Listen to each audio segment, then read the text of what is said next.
kita di hadapan Tuhan. Dan kami ingin hidup kami, hati kami, sebagai tanah yang paling subur buat setiap kebenaran Tuhan yang kami terima pada pagi hari ini. Layani kami dengan roh hikmat, wahyu, dan pengertian dalam kehidupan kami. Supaya setiap perkataan firman-Mu itu berbicara secara pribadi dalam hidup kami, ya Tuhan. Kami tahu ini buat kami sendiri, bukan buat orang lain. Apa yang kami terima buat pertumbuhan hidup kami di hadapan Tuhan. Buat kami makin tumbuh dalam pengenalan kami akan Tuhan kami. Karena kami percaya Engkau begitu mengasihi kami. Dan Kau terus membawa kami dalam sebuah perjalanan rohani yang luar biasa bersama dengan Engkau sendiri. Pagi hari ini berkati setiap kami yang hadir. Tuhan, tanpa terkecuali berkati hidup anak-anak-Mu ini. Tidak ada orang yang pulang kecewa, tapi semua kami pulang diberkati dan diubah hidupnya oleh Tuhan sendiri. Terima kasih Tuhan Yesus. Dan kemuliaan itu hanya bagi-Mu di tempat yang maha tinggi. Di dalam nama Tuhan Yesus, yang siap terima firman-Nya berkata, amen. Berikan kemuliaan buat Tuhan kita. Saya minta teman-teman stay di sini 5-6 menit ya. Silakan duduk saudara. Saya mau sharing sedikit sebelum kita belajar firman hari ini. Tadi sebelum saya masuk ke ruangan ini, Pak Yos sempat cerita dengan saya. Sebuah kisah yang sangat tidak enak sebetulnya buat kita dengar apa yang terjadi di sekitar kita. Anda mengerti bahwa cukup banyak anak-anak muda di gereja ini. Dan kemarin Pak Yos sempat ikut salah satu rayon. Lalu kemudian ada sebuah sharing yang mereka bicarakan. Lalu teman-teman jemaat kita ini, saudara-saudara kita ini bersaksi cerita apa yang terjadi di sekolah-sekolah mereka. Mengerikan sekali bahwa remaja-remaja kita SMP, SMA sudah melakukan hal-hal yang jauh di luar norma dan batas kewajaran. Kita mendengar cerita-cerita bagaimana beraninya mereka pacaran di kelas, di depan gurunya, di perpustakaan, mungkin di WC, dimanapun mereka bisa gunakan itu. Dan saya dengar, saya sangat prihatin dengan itu. Kalau Anda mengerti bahwa ini bagian dari peperangan rohani, media telah luar biasa mencekokiakan generasi kita ini dengan begitu banyak hal yang mengerikan. Dan itu bukan suatu warning, tapi ini sudah terjadi. Saya pikir sebagai gereja, sebagai orang percaya, seharusnya kita memberikan akan value yang berbeda kepada masyarakat sekitar kita. Saya berdoa hidup Anda semua dan saya bukan hidup yang seperti dunia hidupi, yang sungguh-sungguh tidak tahu moral, tidak tahu takut akan Tuhan, hidup semaunya, hanya memuaskan kedagingannya sesaat, tidak berpikir akan ke depan yang sangat penuh dengan tantangan. Tapi saya berdoa semua kita, anak-anak Tuhan, dimanapun kita berada, akan jadi saksi Tuhan yang hidup, bukan hanya karena kita pinter ngomongin orang tentang Tuhan, tapi hidup kita harus jadi teladan dan saksi bagi dunia ini. Dan ini sesuatu yang makin lama makin berat, karena kalau itu kita mau pertahankan sebagai pola hidup kita, maka kita harus menyadari bahwa kita makin lama akan makin jadi orang yang aneh dalam pandangan dunia. Tapi saya pikir Daniel, Sadrach, Meshach, Abednego pernah jadi orang yang aneh di negeri Babel. Dan mereka membuktikan keanehan mereka karena Tuhan akhirnya membuat mereka bisa melayani yang terbaik, jadi saksi yang luar biasa, dan pegang peran kunci dalam sejarah kerajaan Babel. Saya berdoa itu merupakan beban semua kita. Orang-orang tua, teman-teman yang punya anak-anak, doakan anak-anakmu setiap hari, belajar, beri waktu dengan mereka, supaya mereka tidak menghabiskan kesenangan waktu mereka dengan orang lain yang asing buat kita. Kalau orang tua, keluarga, bisa merupakan tempat perteduhan bagi anak-anak kita, saya yakin mereka tidak cari kepuasan, kasih di luar, tapi karena orang tua yang mengalirkannya. Dibimbing, didoakan, dorong mereka ikut mesbah keluarga, supaya mereka bergaul dengan orang-orang beriman. Saya nggak berkata mereka juga semuanya malaikat, tidak juga. Ada banyak juga yang serigala berbulu domba. Saya harap tidak ada, hanya tamu-tamu itu, bukan jemaat kita. Dalam nama Tuhan Yesus. Tapi minimal Anda dikelilingi orang-orang yang benar-benar cinta Tuhan dan mau sungguh-sungguh dengan Tuhan. At least itu akan membantu suatu pertumbuhan yang indah buat kerohanian mereka. Amen, saudara. Dan berkaitan dengan itu sekaligus saya mau sampaikan begini. Mahanaim segera akan, tempatnya Ibu Iin melayani, akan segera memulai 3 episode awal untuk suatu rangkaian 52 episode film televisi untuk sinetron. Dan ini akan memberikan value yang berbeda. Kita diberi kesempatan untuk ikut serta. Dan ini bukan film kacangan dan bukan film coba-coba 1-2 orang yang tidak tahu apa-apa. Arswendo Atmowiloto akan jadi penulis naskahnya dan sutradaranya. Sekaligus dia akan yang memproduksi akan film ini. Jadi ini bukan film yang murahan, tapi digarap orang yang sangat profesional di bidangnya. Dan dia melakukan juga dengan semata-mata tidak komersial. Ada banyak pengorbanan juga yang beliau lakukan. Kalau ini disetujui setelah 3 episode dilihat dan kemudian hasilnya bagus, akan kita buat kontrak untuk 52 episode minimal, sehingga setahun penuh setiap minggu kita bisa coba tayangkan ke televisi. Dan dibuka kesempatan buat jemaat di tempat ini, kalau saudara mau ikut jadi bintang sinetron, tapi kali ini upahnya, bayarannya berapa Pak? Bayarannya Tuhan Yesus memberkati. Itu aja saudara. Tidak ada bayaran apa-apa dijanjikan, karena produksinya ditekan dengan harga sangat semurah-murahnya. Tapi siapa tahu jadi peluang buat saudara jadi bintang televisi yang bersih dan tidak pernah masuk dalam infotainment apapun karena skandal yang Anda buat, tapi minimal memberikan teladan yang baik. Dan kalau saudara berminat, Anda nanti bisa lihat klipnya selesai saya menyampaikan firman, tapi formnya ada di belakang di informasi, Anda bisa dapatkan. Dan itu akan ada pra-casting, Anda akan cek dulu oleh teman-teman Live TV, apakah layak. Kalau 3.000 orang daftar kan repot ya, gerbong kereta api juga nggak muat buat kita. Jadi akan dicek dulu siapa yang sebetulnya punya bakat. Dan nanti dari itu akan dipilih dan akan kita kirim ke Jakarta. Dan semua akan kami tanggung untuk sampai ke Jakarta pulang pergi. Tapi Anda harus sedia berperan sebagai apapun. Orang waras, orang gendeng, orang kaya, orang miskin, itu hanya peran. Tapi kalau Anda lakukan dengan segenap hati akan menyentuh hidup banyak orang. Dan dengan itu kita bisa punya warna, memberikan warna yang berbeda. Dan sekali lagi kalau Anda terpanggil untuk itu akan luar biasa. Nah di tengah-tengah kita Anda mengerti setiap sebulan sekali kita buat acara interaktif dan kita menggunakan kekuatan media. Nah sekali lagi sebelum saya nanti menyampaikan firman, saya minta teman-teman musik tetap di sini karena kita mau nyanyi lagu yang luar biasa menurut saya hari ini. Saya berdoa memberi inspirasi hidupmu dan setiap kali engkau punya persoalan akan terngiang terus dan Anda akan nyanyikan sepanjang hidupmu dan Anda akan lihat pertolongan Tuhan. Saya mau tunjukkan klip akan interaktif show kita pada akhir bulan ini. Dan karena waktunya sudah mendesak, kami akan tunjukkan kepada saudara. Memang ini khusus untuk anak-anak muda sebetulnya, tapi orang tua juga welcome datang. Dan kami sudah melakukan sekian bulan, efektif sekali menjangkau banyak jiwa. Bulan lalu ada 50 orang yang lahir baru terima Tuhan Yesus dan dibaptis, ada 53 orang yang dibaptis minggu lalu. Dan ini efektif untuk menjangkau jiwa-jiwa anak-anak muda, karena seringkali mereka susah hanya diguruin begitu ya. Di rumah diguruin orang tuanya, di sekolah diguruin gurunya, di gereja diguruin pendetanya. Tapi kalau kita melihat akan gambaran, seringkali mereka melihat diri mereka, sehingga membuka hati mereka untuk kebenaran Tuhan boleh diterima. Hanya beberapa menit, Anda dengarkan dulu, lalu saya ajari Anda lagu yang luar biasa. Istri saya bukan menggubah lagu, tapi mengubah lagu. Tidak sengaja, tapi ini ubahan, bukan gubahan. Hanya satu huruf yang berbeda, tapi jauh maknanya. Tapi setelah ini, Anda akan belajar sama-sama. Sederhana sekali, tapi akan membuat kita berkata, ya, hidup saya juga seringkali begitu. Saudara pernah dengar lagu yang kita seringkali nyanyikan, ketika aku hadapi kehidupan ini?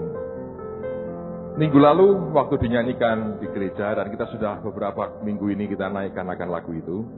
Saya tidak tahu apa yang di benak istri saya. Mungkin ada doa yang sering dinaikkan, ada tekanan-tekanan karena minggu lalu anak kami tiga-tiga harus tes, ada yang ujian. Dan itu artinya orang tua harus ikut tes dan ujian. Saya hampir seminggu tidak keluar rumah. Kita punya tim seperti tim petinju, ada yang mijetin, ada yang guyur air, ada yang gitu saudara. Jadi petinjunya anak-anaknya suruh tes semua dengan baik. Tapi satu hari ketika dia nyanyikan akan lagu ini, pada kalimat-kalimat yang berikutnya, yang kedua atau ketiga itu, tiba-tiba keluar kata-kata yang lain. Saya tidak tahu dari mana asalnya, tapi itu hatinya, dan itu Alkitabiah. Dan saya mau ajak kita nyanyikan akan lagu itu, karena siapa tahu itu juga keluhan dan jeritan hatimu pada hari ini. Amen, saudara. Ayo nyanyikan sama-sama. Mari berdiri sama-sama saya lagi, saudara. Ketika ku hadapi kehidupan ini, jalan mana yang harus pilih? Nah, ini yang diubah ini, saudara. Mencangkulku tak kuat, mengemis aku malu. Hanya Kau Tuhan tempat jawabanku. Saudara tahu itu di Alkitab cerita tentang bendahara yang tidak jujur, yang akan dipecat oleh tuannya. Dia berkata, apa yang harus aku buat? Mencangkulku tak kuat, mengemis aku malu. Seringkali kita dalam posisi seperti itu. Tenaga kita sudah habis. Sudah kita upayakan banyak hal untuk menyelesaikan pergumulan kehidupan kita. Seperti orang yang mencangkul. Semua kekuatan kita dihabiskan. Dan kita berkata, kalau suruh mencangkul lagi, aku sudah tidak kuat. Alternatifnya apa? Kalau tenagamu habis, ngemis. Minta pinjam sana sini, tolonglah saya. Buat surat sana sini, minta bantuan dan dukungan dana. Tapi kita berkata, aku malu Tuhan kalau aku harus mengemis. Diajari tidak boleh utang, kenapa aku mesti ngemis? Lalu kita berkata, mesti kemana sekarang? Mencangkulku tak kuat, mengemis aku malu. Ada orang yang berkata, mencangkul aku kuat, mengemis apa boleh buat. Nah kalau itu jangan cari Tuhan. Coba urus dengan kemampuanmu seperti itu. Tapi banyak orang dalam titik tertentu dia akan berkata dengan kalimat yang diucapkan oleh bendahara itu. Mencangkulku tak kuat, mengemis aku malu. Ubahan ini belum seizin penciptanya, hanya untuk kalangan sendiri dan tidak direkam, saudara. Tapi saya pikir itu dari hati yang menjerit kepada Tuhan.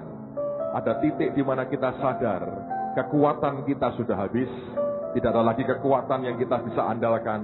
Kalau kita minta-minta ke orang, kita malu. Tapi selalu ada jalan keluar buat orang yang percaya kepada Tuhan Yesus. Amen, saudara. Saya mau ajak naikkan akan lagu ini beberapa kali. Saya berdoa memberkati hatimu. Kalau Anda merasa, wah saya orangnya, naikkan segenap hati. Ini lagu akan jawaban buat pergumulan kehidupan. Ketika ku hadapi kehidupan ini, dan ku tahu betapa dalam kasih, katakan lagi jadi seperti fajar pagi hari, dan tiada pernah terlambat bersinar.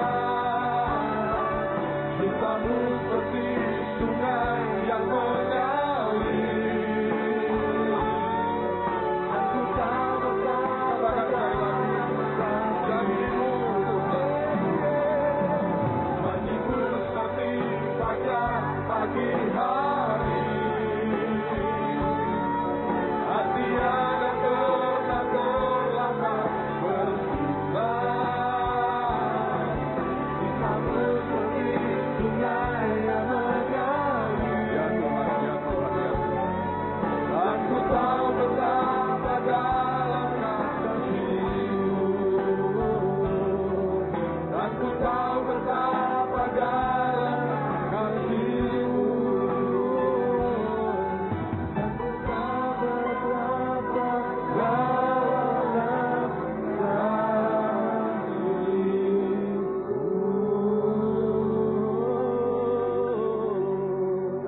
limpahkan berkat-Mu atas setiap kami.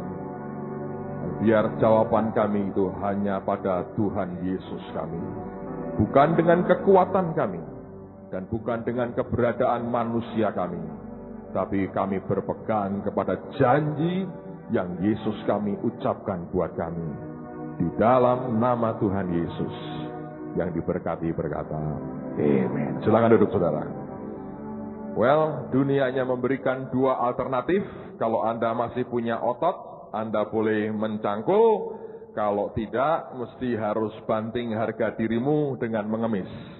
Kalau mencangkul tidak kuat dan mengemis kita malu, menurut saya jawaban yang paling benar datang kepada Tuhan Yesus, karena janjinya tidak pernah Dia ingkari. Amen, saudara. Dan sebelum saya sampaikan firman, ini ada satu hal lagi yang saya mau bagikan, dan saya merasa ini harus saya sampaikan. Tadi malam saya seperti dapat penglihatan. Ada orang yang berdiri di tepi sungai. Sungainya cukup lebar, dan di tepian sungai itu ada seperti dermaga, dan ada tumpukan barang, banyak sekali. Kotak-kotak barang, saya nggak tahu isinya apa, tapi ini tumpuan barang. Dan pria ini sedang duduk menanti akan kapal yang akan mengangkut semua barang-barangnya. Tapi rupanya dia nunggu. Dia nggak sabar. Lalu beberapa perahu kecil, sampan kecil datang ke dia berkata, boleh nggak saya yang antar kamu saja ke sana? Dia tunggu, dia lihat jamnya, dia lihat ke ujung-ujung yang lain. Dia tunggu kapal besar sebetulnya. Dan dia berkata akhirnya, saya lihat dengan jelas, dia bilang, yang aku tunggu nggak datang-datang. Ya sudahlah, apa adanya saja. Lalu dia ambil beberapa kotak itu, dia masukkan ke sampan, 3 biji maksimal, dan dia naik di dalamnya. Kemudian dia berangkat. Baru nggak lama saudara, kapal besar itu datang. Tapi terlambat. Orang ini tidak bisa membawa semua yang dia miliki dan jatahnya. Hanya karena tergesa-gesa. Saya doa dan saya merasa ini yang Tuhan sampaikan dalam hati saya. Ada beberapa di antara saudara sedang menunggu-nunggu sesuatu. Anda tahu, Anda yakin dalam imanmu. Tidak lama ada sesuatu yang besar yang membuat semua jatah yang Tuhan berikan kepadaku, aku bisa angkut semua. Tapi saudara sudah mulai tidak sabar dan mulai berkata, apa aja. Beberapa orang berkata, siapa saja. Umurku sudah makin banyak, siapa saja yang lewat. Hati-hati saudara, sabar. Tidak lama, waktu engkau naik perahu kecil itu, engkau hanya dapat jatah sedikit. Padahal yang di dermaga banyak sekali. Dan ada kapal besar akan datang. Engkau bisa naik ke atasnya. Dan engkau angkut semua jatahmu. Saya tidak tahu apa maknanya buat saudara. Tapi Anda berdoa, kalau Anda merasa nanti pada akhir kebaktian, saya akan doakan saudara. Supaya Tuhan memberikan kesabaran. Sehingga semua jatah besarmu, Anda bisa nikmati tanpa tercecer dan terhilang satupun. Amen saudara. Oke, sekarang mari kita buka firman Tuhan. Lihat dalam 2 Samuel pasal yang ke-5. Saya akan membaca ayat 11 dan ayat yang ke-12. Ada satu rahasia Tuhan tentang bagaimana hidup kita ini bisa menghasilkan suatu pencapaian-pencapaian. Bukan hanya secara rohani, tapi juga secara jasmani di dunia ini ada pencapaian-pencapaian tertentu. Dan Anda harus mengerti ini bukan goal kita, ini bukan cita-cita utama kita. Sebetulnya ini hanya merupakan akibat sampingan dari ketika hidup kita ini memperkenan akan hati Tuhan. Nah, saya mau ajak Anda lihat yang seperti apa yang Tuhan suka, sehingga Tuhan bisa punya alasan yang begitu kuat untuk mengangkat derajat kehidupan kita dan martabat kehidupan kita di dunia ini. Sehingga hidup kita jadi saksi bagi yang lain. 2 Samuel pasal yang ke-5, ayat 11 dan 12, firman berkata, Hiram, raja negeri Tirus, mengirim utusan kepada Daud dan kayu alas, tukang-tukang kayu, dan tukang-tukang batu mereka mendirikan istana bagi Daud. Nah dikatakan, ayat 12 ini penting sekali, lalu taulah Daud bahwa Tuhan telah menegakkan dia sebagai raja atas Israel, dan perhatikan, dan telah mengangkat martabat pemerintahannya. Nah, perhatikan, Daud menyadari Tuhan telah meneguhkan dia sebagai raja Israel, dan Tuhan telah mengangkat martabat pemerintahannya. Karena banyak raja punya pemerintahan masing-masing, banyak penguasa punya pemerintahan masing-masing. Tapi ada pemerintahan, ada penguasa, atau ada kerajaan, ada raja yang pemerintahannya itu martabatnya itu diangkat oleh Tuhan. Dikatakan bahwa telah mengangkat martabat pemerintahannya. Nah, mengapa martabat pemerintahannya diangkat? Ada alasannya. Kalimat berikutnya berkata, oleh karena Israel umatnya. Martabat kehidupan kita dalam dunia ini bersama dengan Tuhan itu akan terangkat dengan sendirinya tanpa kita mencoba mengangkat martabat kita. Kalau hidup kita ini ada kaitannya dengan rencana Tuhan keseluruhan atas umatnya dan atas orang-orang yang Dia kasihi. Segala sesuatu yang berlaku dalam kehidupan kita, kalau itu menyangkut akan kehidupan banyak orang, tanpa Anda minta, tanpa Anda ngotot mengusahakannya, dengan sendirinya, kalau itu berkaitan dengan kehidupan banyak orang di sekitar kita, itu dengan sendirinya akan membuat Tuhan mengangkat martabat kehidupan kita. Nah, di dalam kitab Shalom Tawarikh pasal yang ke-14, silakan dibuka, ada kalimat yang mirip sama, mengkonfirmasi yang tadi kitab Samuel katakan. Shalom Tawarikh pasal yang ke-14, saya baca ayat yang kedua saja. Shalom Tawarikh 14 ayat yang kedua, Alkitab mengatakan kalimatnya mirip sama, dikatakan, lalu taulah Daud bahwa Tuhan telah menegakkan dia sebagai raja atas Israel, dan dikatakan sebab martabat pemerintahannya terangkat tinggi. Nah, Daud menyadari martabat pemerintahannya terangkat tinggi. Nah, apa alasan martabat hidup dan pemerintahannya terangkat tinggi? Bukan karena dia mengusahakan supaya martabatnya naik, tapi itu berkaitan dengan apa yang dia lakukan untuk orang banyak di sekitarnya, yaitu orang-orang pilihannya. Karena firman berkata, oleh karena ini sebabnya Israel umatnya. Hanya kalau dia sendiri saja, belum tentu dia akan mengalami pengangkatan martabat yang seperti itu. Tapi karena berkaitan dengan umat Israel keseluruhan, ada rencana Tuhan yang besar atas umatnya. Dan Daud ada satu di antaranya untuk menggenapkan apa yang Tuhan rencanakan. Oleh karena berkaitan dengan hidup banyak orang, maka dengan sendirinya martabat hidupnya dinaikkan Tuhan. Martabat pemerintahannya terangkat tinggi. Kata terangkat, dan bukan dikatakan dia mengangkat tinggi, tapi terangkat. Kata terangkat artinya akibat. Itu akibat. Misalnya begini. Batu itu saya dorong sehingga tergolek. Artinya akibat dari dorongan saya ini, batu itu tergolek. Saya dorong pintu itu sehingga terbuka. Itu karena akibat dari dorongan saya. Nah, Daud oleh karena hidupnya diabdikan untuk orang banyak, oleh karena dia bagian rantai yang tidak terputuskan dari semua rangkaian rencana Tuhan atas umatnya, akibatnya martabat pemerintahannya terangkat tinggi. Itu karena akibat, bukan karena kita mencoba meraih martabat yang tinggi. Nah, ini bedanya dengan cara dunia.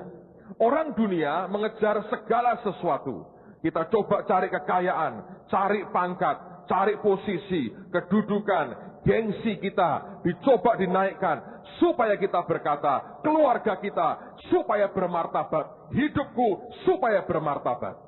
Daud tidak pernah mengangkat tinggi martabat pemerintahannya, tidak pernah. Tapi yang terjadi terangkat tinggi oleh karena Israel umatnya.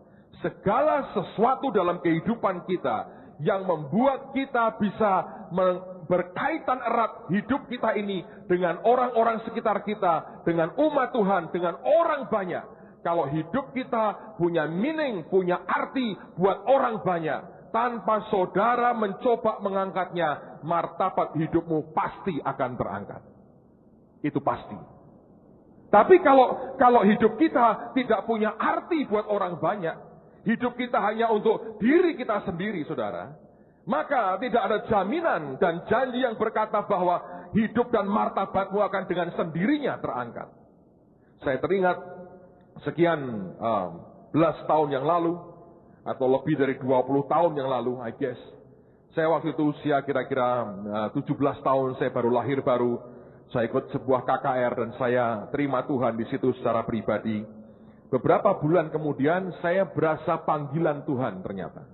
Dan panggilan Tuhan untuk melayani itu bukan karena lihat penglihatan, mimpi didatangi malaikat Tuhan, atau ada orang bernubuat, atau dapat orang ngomong sesuatu yang meneguhkan saya. Sama sekali tidak. Banyak orang bahkan jadi hamba Tuhan itu lewat berbagai peneguhan yang supranatural. Saya mengalami yang sangat natural sekali. Pada waktu itu kami sering buat persekutuan doa. Ada beberapa hamba Tuhan yang sering mampir ke kota Semarang. 2 di antaranya sudah almarhum sekarang. Yang 1 sudah pindah ke Papua. Tapi ketiga hamba Tuhan ini yang paling sering datang ke Semarang, tidak kami undang, kami tidak tahu caranya bagaimana. Dia pokoknya tergerak datang, dia gerak dan ditelepon, kami semua kumpul 1-2 hari, dia ngajar firman seperti dia memuridkan kami, walaupun tidak ada istilah pemuridan pada waktu itu. Dan setiap kali mereka datang menyampaikan firman kebenaran, hati saya senangnya luar biasa.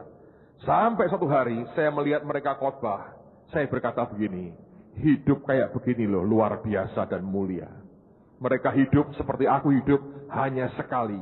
Tapi setiap kali mereka datang, orang banyak diberkati, aku diberkati. Jauh-jauh datang, nyampaikan firman, aku diberkati. Saya berkata dalam hati, Tuhan, hidup seperti ini loh, mulia Tuhan. Kalau hidup untuk dirinya sendiri, banyak orang saya lihat. Mengejar sesuatu untuk pribadinya terlalu banyak. Tapi orang berkata, hidupku harus punya arti bagi orang lain. Saya berkata, ini loh Tuhan, hidup seperti ini yang mulia. Tanpa saya sadari, itu sebetulnya panggilan Tuhan buat kehidupan saya. Sejak saat itu, yang selalu saya pikirkan adalah bagaimana punya arti bagi banyak orang. Bagaimana hidup kita bisa menyentuh kehidupan sebanyak mungkin orang. Dan tidak hidup mengejar karier untuk dirinya sendiri. Bukan hanya kalau Anda pengusaha, sebetulnya Anda akan bisa terjebak untuk mengejar karier pribadimu. Tapi sebagai hamba Tuhan pun seringkali pertanyaannya adalah engkau abdikan untuk orang lain penuh atau sebetulnya engkau sedang cari nafkah dengan pekerjaanmu hari ini. Sekalipun embel-embelnya pendeta atau hamba Tuhan. Tapi ternyata itu membuat arti yang berbeda sekali. Sekian tahun saya jalani, saya berkata jujur kepada saudara, ternyata hidup yang punya arti bagi banyak orang, kebahagiaannya tidak bisa diukur dengan uang. Tidak berarti saya tidak terima uang apa-apa. Oh ya, ternyata tanpa saya minta, Dia memberikan segala sesuatunya jauh lebih dari apa yang pernah saya impikan dalam kehidupan saya. Mengapa seperti itu? Saya belajar martabat pemerintahan Daud terangkat tinggi oleh karena Israel umatnya. Kalau hidup saudara punya cara berpikir yang sama, bagaimana hidupku ini punya meaning, punya arti bagi orang lain. Dengan sendirinya Anda akan melihat bagaimana hidupmu akan terangkat martabatnya tinggi oleh karena engkau punya arti bagi orang lain. Dan kalau kita membaca begitu banyak tokoh di Alkitab, saya berkata bahwa ada begitu banyak di antara mereka yang terangkat tinggi bukan karena mereka pribadi, selalu berkaitan dengan arti hidup mereka bagi umat Tuhan dan bagi orang banyak. Coba buka dulu dalam Mazmur 37. Saya akan membaca cukup banyak ayat, tapi dengan cepat pada pagi hari ini. Mazmur 37. Ini ayat yang saya percaya kita sudah sering mendengarnya, tapi saya mau ulang dan Anda akan melihat dari sudut yang berbeda. Mazmur 37. Ayat yang ke-25 dan ayat yang ke-26. Mazmur 37 ayat 25 dan ayat yang ke-26. Dahulu aku muda, sekarang telah menjadi tua, tetapi tidak pernah kulihat orang benar ditinggalkan atau anak cucunya meminta-minta roti. Jadi nggak harus sampai ngemis, saudara. Kalau Anda malu ngemis, dia berkata anak cucunya tidak akan pernah minta-minta roti. Nah, siapa orang benar ini? Perbuatan benar seperti apa yang dia lakukan? Ayat berikutnya berkata begini. Tiap hari, ia menaruh belas kasihan. Luar biasa ya. Kalau belas kasihan pasti bukan untuk dirinya sendiri. Pasti untuk orang lain. Ada meaning, ada arti buat orang lain. Dan dikatakan, dan memberi pinjaman. Tapi ini bukan lintah darat, saudara. Ya toh? Ini orang yang mau dengan sebegitu murah hati dia memberi akan bantuan kepada orang lain. Lihat, hidupnya itu punya meaning, punya arti bagi yang lain. Dan dikatakan, dan anak cucunya menjadi berkat. Itu yang Tuhan mau. Nah, kalau ini yang kau kerjakan, dia berkata, tidak pernah Tuhan meninggalkan dan tidak akan pernah anak cucunya meminta-minta roti. Itu jaminan Tuhan buat kita. Artinya orang seperti ini martabatnya terangkat tinggi oleh karena hidupnya ini punya arti bagi orang-orang sekitarnya.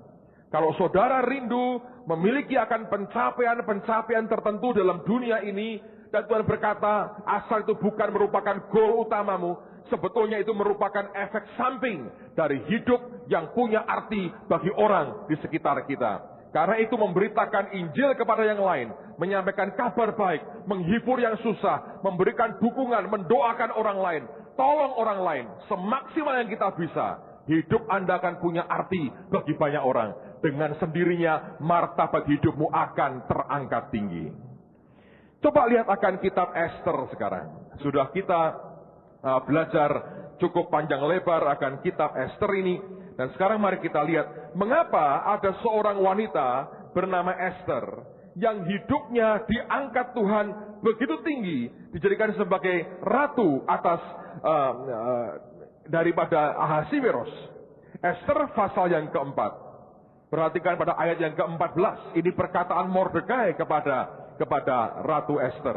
Dikatakan, sebab sekalipun engkau pada saat ini berdiam diri saja, bagi orang Yahudi akan timbul juga pertolongan dan kelepasan dari pihak lain.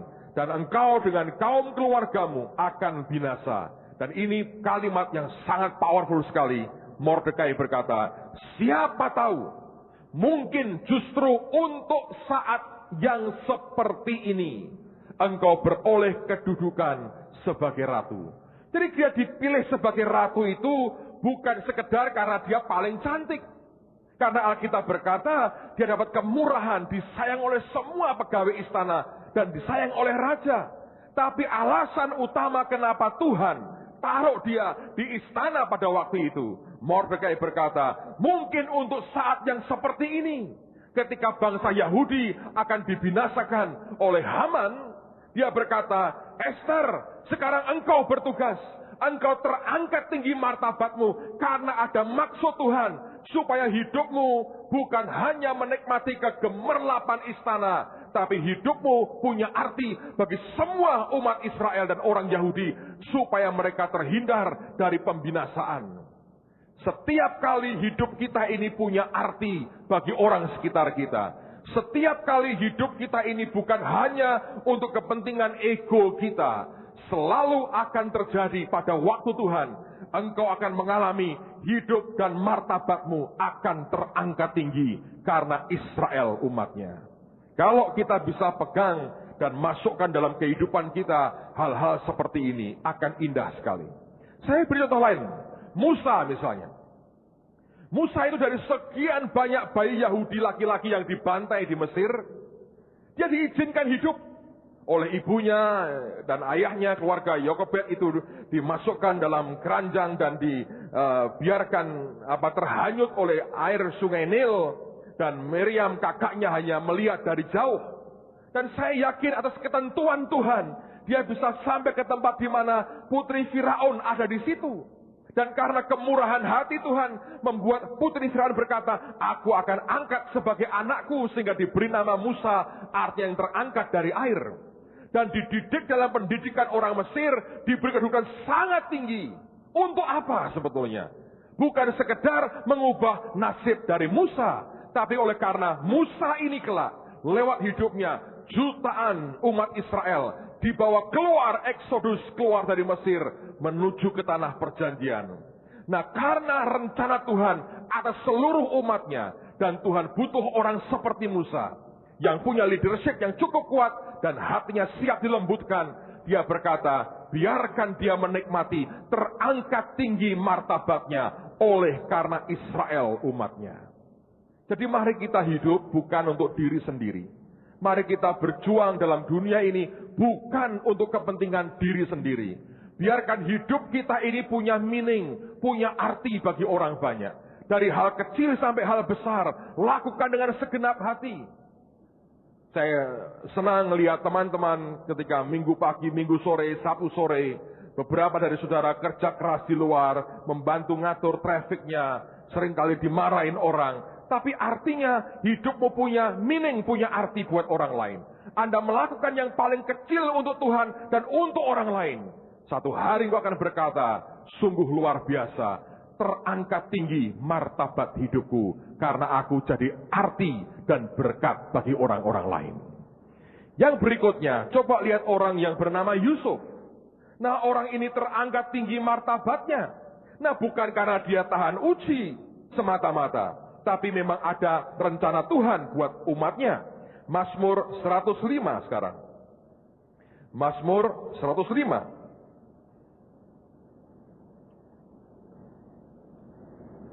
Ayat yang ke-16 mulai. Sampai dengan ayat 24. Alkitab berkata, Mazmur 105 ayat 16. Ketika ia mendatangkan kelaparan ke atas negeri itu dan menghancurkan seluruh persediaan makanan, diutusnyalah seorang mendahului mereka, Yusuf yang dijual menjadi budak. Nah, kalau Anda baca seterusnya, karena waktu tidak akan saya bacakan semuanya, akhirnya kita mengerti bahwa dia diangkat sebagai apa? Raja muda di Mesir. Dia punya pemerintahan begitu besar, hampir menyamai Firaun. Mengapa dia diangkat Tuhan sedemikian rupa? Untuk memberi makan Israel. Itu tujuannya. Dan untuk membuat Israel jadi sebuah bangsa yang besar. Tuhan butuh Mesir sebagai tempat persemaian buat benih Yakub dan Israel.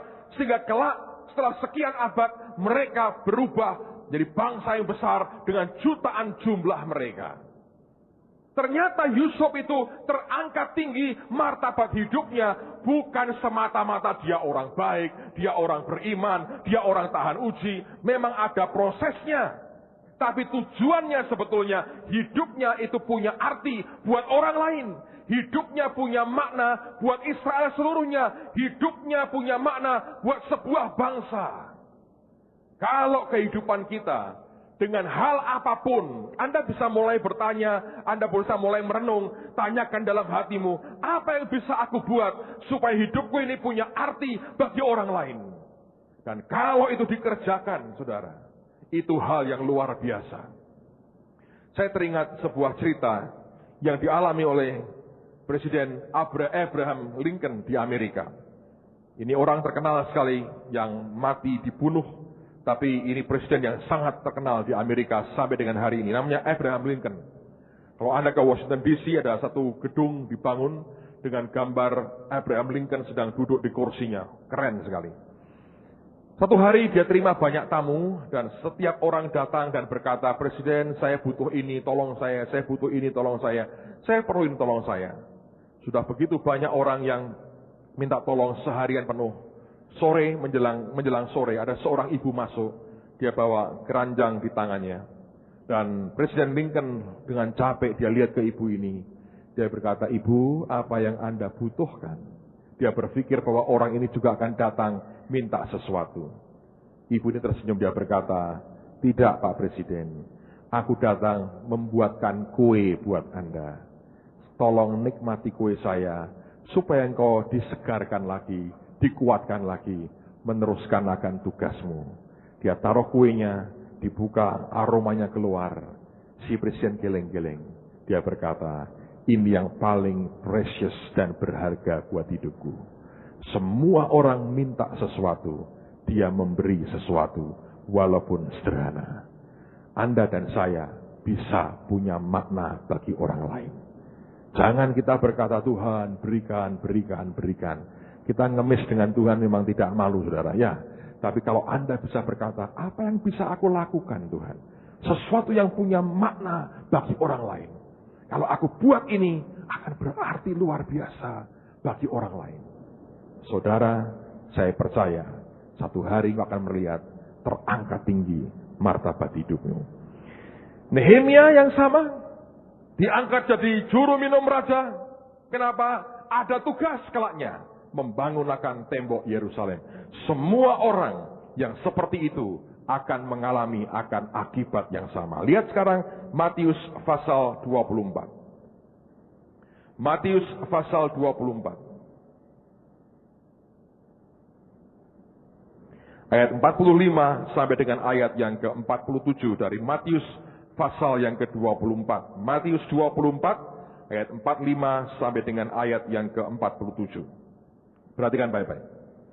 Siapakah hamba yang setia dan bijaksana, yang diangkat oleh tuannya atas siapa? Orang-orangnya. Jadi tanggung jawab pertama itu atas orang-orang dari Tuhan kita. Untuk apa? Memberikan mereka makanan pada waktunya. Nah, hamba yang dikatakan setia dan bijaksana, itu adalah hamba yang pertama-tama diberi kepercayaan untuk care, memperdulikan orang-orang lain. Yang adalah juga hamba-hamba dari Tuhan kita. Untuk apa? Memberi makan mereka pada waktunya. Artinya si hamba yang setia ini dan bijaksana, Tuhan pertama-tama lihat, apa yang engkau lakukan, sikapmu apa terhadap orang lain, yang juga adalah hamba-hambaku. Apa yang engkau lakukan bagi mereka, apa yang engkau buat bagi mereka. Ketika itu Tuhan pertama-tama ingin melihat, apakah hati kita ini punya kepedulian dengan orang lain. Tiap kali kita berdoa, kita merenung, kita berkata, Tuhan, apa yang bisa aku buat bagi orang lain. Jadikan aku berkat hari ini Tuhan bagi orang lain. Apakah itu sudah ada dalam kehidupan kita? Karena kepercayaan pertama-tama yang Tuhan minta adalah dipercayai atas orang-orang lain. Saya ulang lagi, perhatikan. Siapakah hamba yang setia dan bijaksana, yang diangkat oleh tuannya atas orang-orangnya, untuk memberikan mereka makanan pada waktunya. Ayat berikutnya, berbahagialah hamba yang didapati tuannya melakukan tugasnya ini ketika tuannya itu datang. Ketika satu kali tuannya mencek lagi kehidupan kita, kan kalau ditemui sedang melakukan itu, dia berkata berbahagia. Dan ayat berikutnya, ini akibat, ini cuma akibat. Dikatakan apa? Aku berkata kepadamu, sesungguhnya tuannya itu akan mengangkat dia, perhatikan, menjadi pengawas dari apa? Segala miliknya.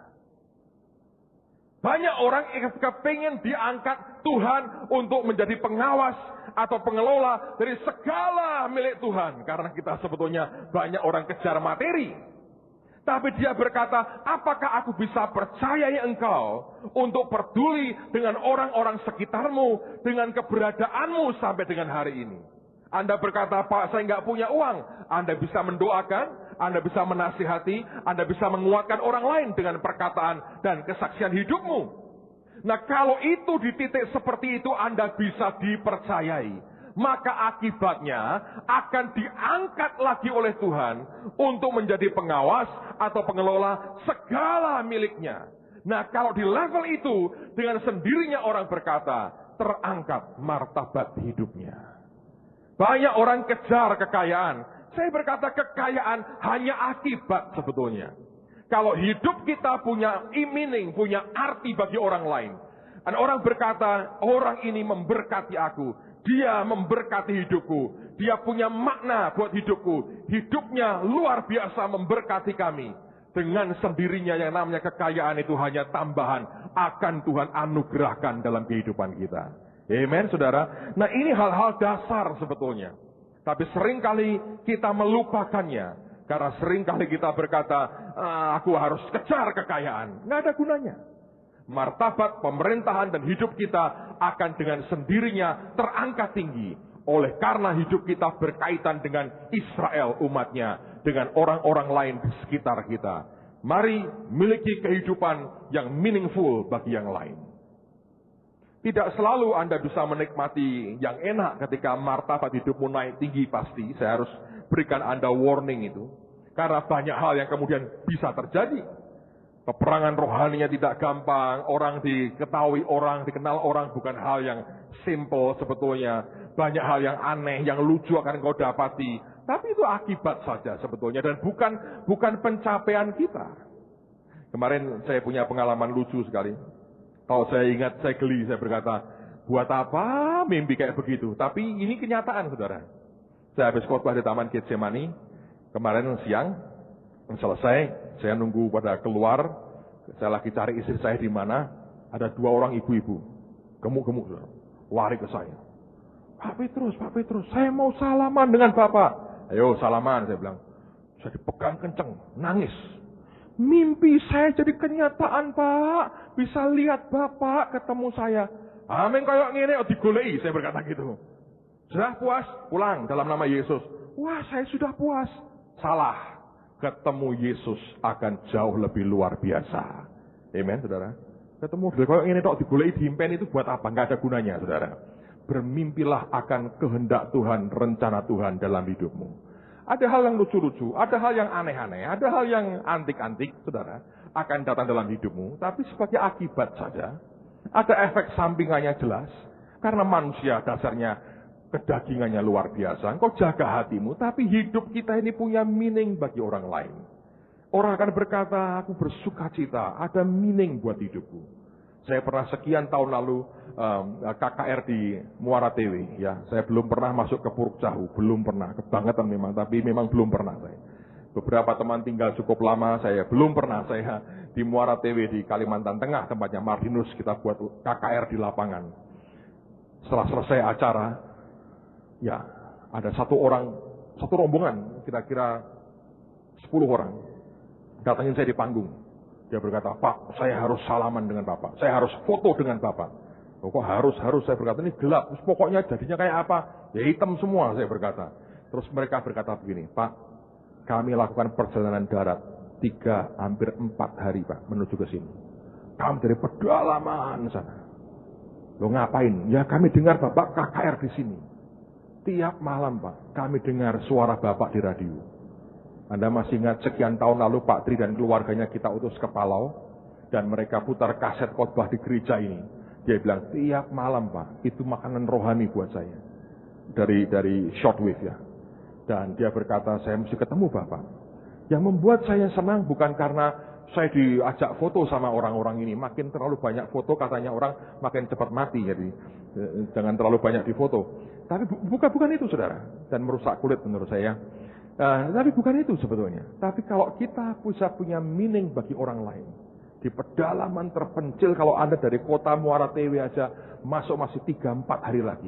Dari Banjarmasin Anda naik bus semalaman sampai ke Muara Tewe. Saya pegel-pegel gak karu-karuan. Dan Anda mesti semalaman dengan bis yang ngerinya seperti itu. Tidak ada AC, diuntul-untul dengan orang. Anda mesti lagi 3-4 hari masuk ke sana. Saya gak mungkin secara fisik ke sana. Tapi kalau kita bisa punya meaning, saya beritahu ya, kebahagiaannya jauh lebih dari harta atau apapun. Hidup hanya sekali, biar punya arti. Amen, saudara. Ayat yang terakhir, Yesaya pasal 43. Dan kita akan berdoa selesai ini. Yesaya, kitab Nabi Yesaya, pasal yang ke-43. Ini indah sekali, saudara. Ayat yang ke-19 sampai dengan ayat yang ke-21. Yesaya pasal 43.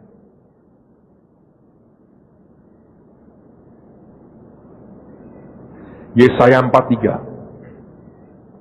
19. Lihat, aku hendak membuat sesuatu yang baru, yang sekarang sudah tumbuh. Belumkah kamu mengetahuinya? Ya, aku hendak membuat jalan di padang gurun, dan sungai-sungai di padang belantara.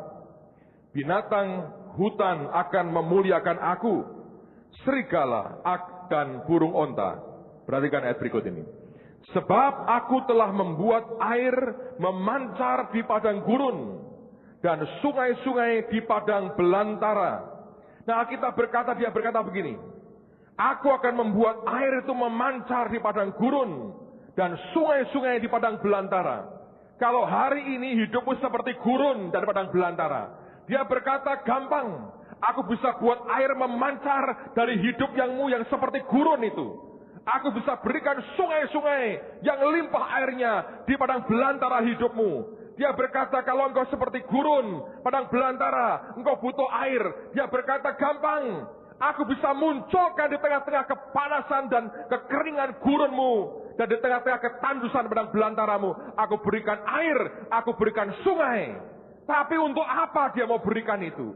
Untuk apa mujizatnya dia berikan buat kita? Untuk apa dia limpahi kita dengan banyak hal yang luar biasa? Ini tujuannya untuk memberi minum umat pilihanku. Bukan sekedar untuk membuat engkau basah. Tapi dia berkata, kalau engkau seperti gurun hari ini, engkau seperti padang belantara, gampang dia berkata, aku akan keluarkan air, aku akan buat sungai. Dia berkata, tapi untuk ini bukan sekedar membuat engkau basah. Dia berkata, untuk memberi minum umat pilihanku, umat yang telah kubentuk bagiku, akan memberitakan kemasyuranku. Kalau hidupmu penuh arti bagi yang lain, hidup bukan hanya untuk diri sendiri, tapi hidup berarti bagi yang lain. Sekalipun hari ini engkau di padang gurun, sekalipun engkau berkata, aku seperti gurun, Pak, aku seperti padang belantara, dia berkata gampang. Aku akan buat air memancar, aku akan buat sungai-sungai yang limpah airnya. Tapi dia berkata, kalau itu kau gunakan juga memberi minum umat pilihanku. Biarlah hidup hanya sekali, saudara.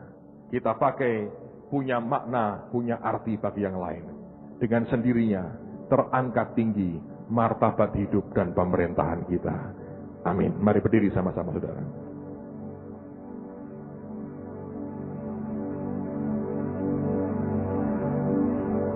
Naikkan akan pujian tadi. Saya mau berdoa bagi saudara yang seperti yang saya lihat tadi malam. Kalau Anda merasa orangnya, Pak, saya ini lagi nunggu sesuatu, tapi ada perasaan tidak sabar. Saya mau sikat apapun yang ada, saya sikat. Saya akan berdoa supaya Tuhan memberikan kesabaran kepada saudara, kesetiaan, penguasaan diri, supaya jatahmu diterima utuh. Amen, saudara. Pada itu penglihatan buat saya ini, aku menunggu sesuatu atau apapun, saya nggak tahu. Tapi aku sudah nggak sabar lagi, aku mau ambil aja apapun lah. Tapi saya mau berkata, Tuhan biarkan berikan Anda ketekunan dan kesabaran, supaya jatahmu utuh, maksimal yang dari Tuhan. Kalau saudara merasa saya Pak orangnya itu, saya yakin lebih dari satu. Silakan angkat tanganmu, saya doakan saudara. Alright. Tuhan, kau lihat tangan-tangan yang terangkat. Engkau yang mengerti problem anak-anakmu satu demi satu. Hambamu tidak tahu apa-apa. Hamba hanya minta dalam nama Yesus, berikan penguasaan diri, berikan kesabaran, berikan bisa menanti yang terbaik dari Tuhan. Karena tidak lama dibanding dengan keputusan yang kami mau ambil dengan tergesa-gesa. Tuhan, biarkan kami sabar menanti, karena tidak lama kapal besar itu akan datang, mengangkut semua jatah kami maksimal. Tuhan, apa yang Engkau tetapkan buat kami, biar tidak ada satupun yang tercecer. Kami tidak mau sia-siakan anugerah dan berkat-Mu dalam hidup kami. Hamba berdoa dalam nama Tuhan Yesus. Pegang tangan mereka, kendalikan Tuhan, supaya mereka sabar menanti saatnya Tuhan. Supaya mereka tidak menyesal kehilangan banyak hal dengan sia-sia. Tapi kami percaya Engkau akan sanggup memberikan semuanya itu. Terima kasih Bapak, terima kasih.